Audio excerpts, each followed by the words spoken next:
Сайн байцгаана уу, Камжат вэ байна. Уг нь Аз хэрэг яриа гэж бодсон ч сүүлийн үед TikTok-оор нэлээд их яваад байгаа бас миний YouTube-ийн алгоритмд энэ хүний хэрэг байн гарч ирээд ахаар нь судлаад үзсэн чинь нэлээд хүн даллахын хэрэг үйлцэн хүн байсан болохоор өнөөдөр ярихаар шийдлээ. 2019 оны хавар Флоридад амьдардаг 35 настай Мелиса өөрөөсөө 10 насаар дүү 25 настай Вейд Вилсон гэх залуутай үерхдэг. Энэ хоёр анх яаж танилцсан бэ гэхээр Мелиса хуучин найз залуугаасаа салсан ч гэсэн найзын хуваар холбоотой байдаг байсан. Тэр хуучин найз залуугийнхаа найзтай үерхсэн нь энэ нүүрэн дээрээ шивэстэй залуу Вейд байгаа. Анх танилцах үедээ яг нүүрэн дээрээ шивэсгүй байсан билээ. Энэ хоёр насны дөрөвнөөс гадна Мелиса 157 см өндөртэй, намхан эмэгтэй байсан бол Вейд 198 см бараг 2 м өндөр аврах том залуу байгаа. Нас нь 10 насны зөрүүтэй, өндөр нь 40 см-ийн зөрүүтэй ч гэсэн зан ааш сэтгэл санаа нь маш сайхан тохирч хамт байхдаа жаргалтай байсан болохоор үерхэж эхэлцгээсэн. Гэтэл удаачгүй Вейдэд баг зэрэг төрөмгийн хүчирхийлэгч зан чанар байна гэдгийг Мелиса анзаарсан. Энэ хоёрын анхны хэрүүл нь юу байсан бэ гэхээр Мелисаг жолоо бариад явж байхад нь Вейд утсыг үзээд тэрэн дээр өөрт нь таалагдахгүй утга агуулгатай зүйл байхыг олж харсан юм шиг байлээ. Шууд жолоо барьж байхад нь Мелисагийн гарыг хүчтэй хатгаж ноцолцсноос болоод Мелисагийн дээгүүр хувцсан тайлагдаж машина зогсоогоод бууж явхад нь дахиж машин руу чирч авчираад хоолойг нь боож зодсон байгаа. Энэ нь дуур нь хүрсэн Мелиса Вейдийг цагдаад өгчээсэн. Анх ингэж Мелиса Вейдийг цагдаад өгсөн он бол 2019 он байхад Вейд бүр 2010 оноос хойш 20 гаруй цагдаагийн бүртгэлтэй хүн болохыг мэдэж авдаг. Ловер зөвшөөрлгүй бус тэнгэрт халдсан, зодон хийсэн, бэлгийн хүчирхийлэл зэрэг олон төрлийн гэмтэрэг үйлцэн залуу гэдгийг тэр үед мэдэж авсан.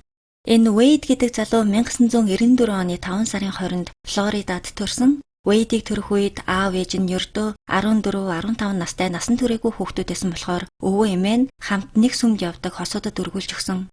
Эхэндээ бол Вейд яг л бусад хүүхдүүдийн адил эрүүл чирэг, хөл бөмбөг тоглох дуртай. Хэдий өргөж авсан ч гэсэн аав ээж нь өөрийн хүүхэд мэд хайрлсан харин төсөж торинсон. Гэтэл 14 настайгаасаа гинтл зан ааш нэвдэрч дээрээс нь хар тамхи хэрэглэж эхэлсэнтэй холбоотойгоор хулгай хийх, эмэгтэй хүнийг хүчирхийлэх зэрэг гэмт хэрэгүүдийг хийх болсон ч өөрөө насан туршаагүй байсан болохоор бүх хэрэг нь гэм буруугүй болоод ямар ч ял шийтгэлгүй дуустдаг байсан. 18 нас хүрээд өргөж авсан ааваасаа байнга мөнгө нэгтэг. Аав нь ч гэсэн би энэ хүүхдийг хүмүүжүүлж чадаагүй болохоор ийм хүн болж байгаа нь миний буруу гэж боддог байсан учраас хэлснээр нь нэгсэн болгоны нөгдөг байсан байгаа. Ингэж ийм байдалтай амьдарч ирсэн Вейд 25 нас хүрээд Мелисаг зодож цагдаа дээр очсон ч Мелиса буцаагаад гомдолгүйгээс суллаад гаргаад ирдэг. Хайртай болохоор л тэгдэг байх л та. Тэрнээс хойш ямар ч асуудалгүй бие биенээ хайрлаад 6 сар өнгөрснөө дараа буюу 2019 оны 10 сарын 6-ны өдөр Мелисагийн найз Эми тэгээд Мелиса Вейд гурав хамт клуб явахаар болдог. Энэ гурав клуб явсан энэ шөнөл бүх зүйлийн эхлэл болсон гэж хэлэхэд болно. Мелиса ер нь өөрөө нэлээд хөрөнгөтэй эмэгтэй, Мела гэдэг нэртэй спа ажилуулдаг байсан. Өөрийнхөө $80,000 үнэтэй машинаараа Вейдийг очиж аваад клуб төгжилж байхдаа Джейсон гэх залуутай танилцдаг. Энэ Джейсон тэднэр өмнө нь огт харж байгаагүй анх удаага л тэнд танилцсан. Гэнэт Вейд хэдүүлээ Джейснэд очиж хар тамхи хэрэглээд үргэлжлүүлээд жоохон сууя гэхэд нь Мелиса би юу гэж өнөөдөр анх танилцсан хүний гэрт очиж ядг юм бэ гэд тэр хоёр баг зэрэг маргалддаг. Тэгээд Вейд за эндээ жоохон байжээ би удахгүй ирнэ гэд клубээс гараад явхаар нь харсан чинь Джейсон Вейд хоёр Мелисагийн машиныг унаад аль хэдийн яваад өгсөн байсан.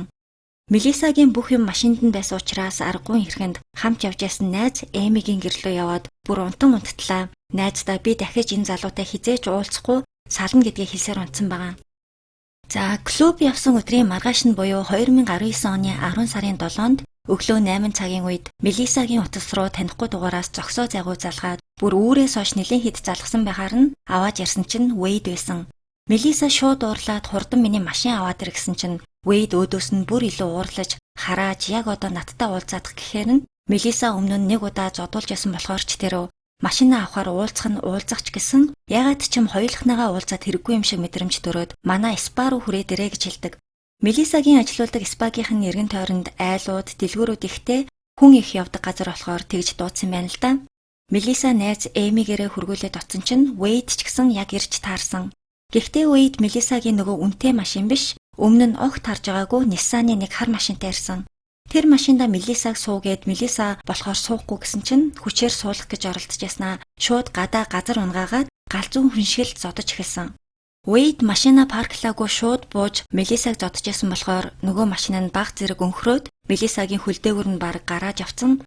Энэ орилон шууганаар гадаа өчнөө хүмүүс гараад ирсэн байсан ч гэсэн аврах том битэй залуу ухаан мэдрэлгүй цогчсон болохоор хүмүүс айгаад шууд туслахаар нэг ч хүн очиж чадаагүй. Бүгд л цагдаа дуудсан. Энэ дүүргээс нэг дор тийм их дуудлага ирж байсан нь анх удаага юм байна л да. Мелиса Вэйдийг тайвшруулах гээд хоёулаа зүгээр л ярилцъя гэд гуйж байхдаа нэг дэлгүүр дотроос хүн нааширгээ дуудаж байхыг хараад шууд Вэйдээс мултарч тэр дэлгүүр рүү гүйж ороход дэлгүүрийн эзэн нь хаалгаа хааж амжсан байгаа. Удаачгүй цагдаа ирэхийг хараад Вэйд нөгөө унаж ирсэн машинаа аваад зүгтааж яваад өгсөн.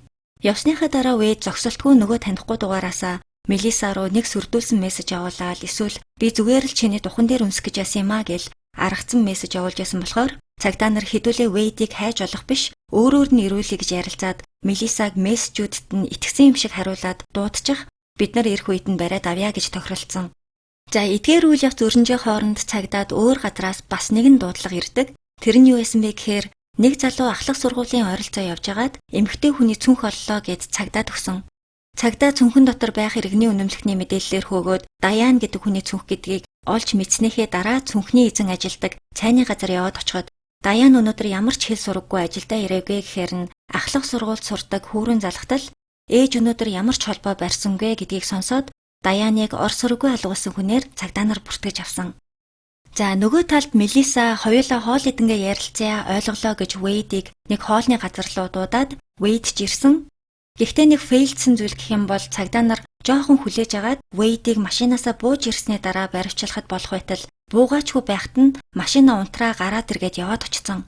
Тэгтэл Вэйд цагдаа нарын хэлхийг сонсоод шууд машинтайгаа зүгтааж авсан. Цагдаа нар юу ч хийж чадахгүй зүгээр л нэг найз охиноо зодсон хэрэг одоо гадуур ийм их машин хүний хөдөлгөөн ихтэй байхад яаж араас нь хөөхөвдөө гэд зүгээр явуулаад орхисон нь цагдаа нарын хийсэн хамгийн том алдаа байсан. Асуудлууд улам бүр ар араасаа хөвөрч гарч ирдэг. Вэйдийг алдсны дараа удаачгүй цагдаагийн газар руу Жош гэх залуу залгаад миний таньдаг хүн алдсан юм шиг байна. Хурдан хашаа хүрээд ирээч гэж залгасан. Энэ Жош гэдэг залуу тэнд хэвлэлийн газар ажилуулдаг бас Мелисагийн таньдаг залуу. Цагдаа нар хэвлэлийн газар очоод чиний тэр хүн алдсан байж магадгүй гэдэг байгаа танилын чинь нэрээ хэн гэдэг юм бэ гэд асуутал Вэйд гэж хариулсан. Яг юу болсон талаар асуухад ерөнхийдөө Мелисагаар дамжуулж Вэйдийг таньдаг болсон. Төрөөхөн над дээр нүүр аманд хөхөрцөн шүдэн хугарсан ирээд надад онгоцны билет ч юм уу ядаж автобусны билет хурдан захиалаад өгөө гэд сандраад ахаар нь би юу болсон бэ надад мөнгө алгаа гэхэд Вэйд би хүн алчлаа гэж хэлсэн. Жош өөрөө тэр өдрийн өглөө Вэйд Мелисаг ажлынхан гадаа зодож буян босныг мэдчихсэн болохоор чи буруу ойлгоод ах шиг байна. Мелиса амжчтэй гэсэн чинь үгүй тэр биш. Би өөр хүмүүсийг алчихсан ямар ч хамаагүй тасалбар захиалаад өгчөөч гэдээсэн болохоор за чи эндээ тамхилаад жоохон тайвшраад байжээ. Би хийжсэн ажлаа дуусгаж гарч ирээд чамд билет захиалаад өгье гэж ажил руугаа орсныхоо дараа шууд цагдаа дуудсан нь тэр байсан. Гэтэл цагдаа нарыг Жош дээр очих үед Вэйд тэнд байгаагүй ч нөгөө Ниссаны хар машинаа үлдээгэж авсан байхаар нь шалгаад үзтэл суудал дээр нь энэ тэндгүү цусны толб бас нэг утас байсан. За түрүүн Вэйд Мелиса хоёрын үйл явдлыг ярьж байгаа хооронд Даян гээд ажилдаа очиагүй цүнхийг нь зам дээрээс нэг залуу олоод цагдаа таваачиж өгчээснийг санаж байгаах. Тэр сургуу алгуулсан эмэгтэй утсан байдаг. Харин Вэйдийн унаж явсан хар өнгийн Nissan маркийн машины мэдээллийг шалгаад үзтэл Кристен гээд бас өөр нэг танихгүй эмэгтэй машин байхаар нь цагдаа нар гинэт Мелиса руу Вэйд өдөржин мессеж өчгтээ танихгүй дугаараас бичижсэн гэж хэлжсэнийг санаад Мелисагаас тэр дугаарыг асуухад тэр дугаар нь ч гэсэн энэ машины эзэн Кристиний дугаар болох нь тогтоогддог. Энэ үед тодорхой болсон зүйл гэх юм бол машин бас Вэйдийн одоо хэрглэж байгаа утас хоёр Кристинийх юм байна. Харин машинаас олдсон утас болохоор сургуу алгуулсан Даяны утас юм байна гэдэг зүйл байгаа. Цагдаа нар Кристин гэх эмэгтэй хамгийн сайн найз Стефани руу залгаад найзаагаа хамгийн сүүлд хизээ харсныг нь асуухад өнөөдөр өглөө харсан тэртээ тэргүү цагдаад мэдэгдэх гэж байсан юм аа. Утас нь болохгүй байна. Өчигдөр бит хоёр баарнд дуугаад сууж хахад маш өндөр том битэй залуу ирээд намайг JR гэдэг би Джейсон гэдэг найзтайгаа хоёулаа явж байгаамаа.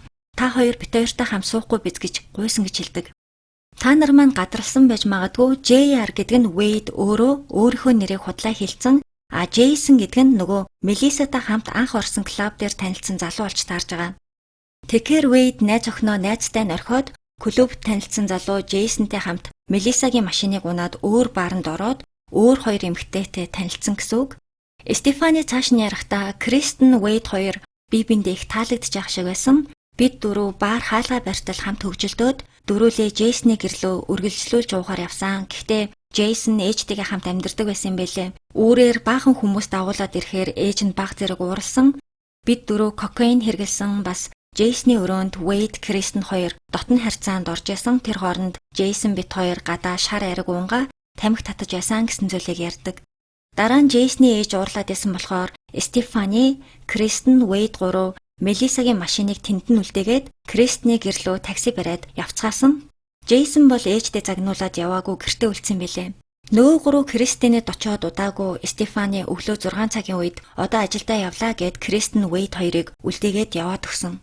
Стефани өдөр Kristen лөө сэрсэн үү юу болж ийн гэд мессеж ицсэн.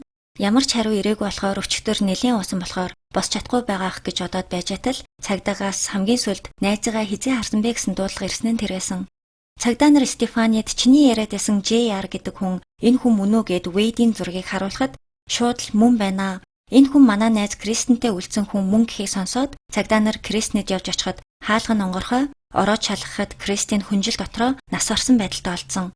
Олдохдоо биеийнх нь энт тент хөхөрцөн, зарим яснууд нь хугарцсан. Яаж зодохоор хүнийг ийм болгож болдог байна гэмээр нүүрэнд хөөгөөд хавтцсан байдалтай олдсон. Нэг өдрийн дотор л найз залуу найз охиноо ажлынх нь гадаа зодсон гэсэн дуудлагын хэрэг бүр алгын хэрэг боллоо явж байгаа нь.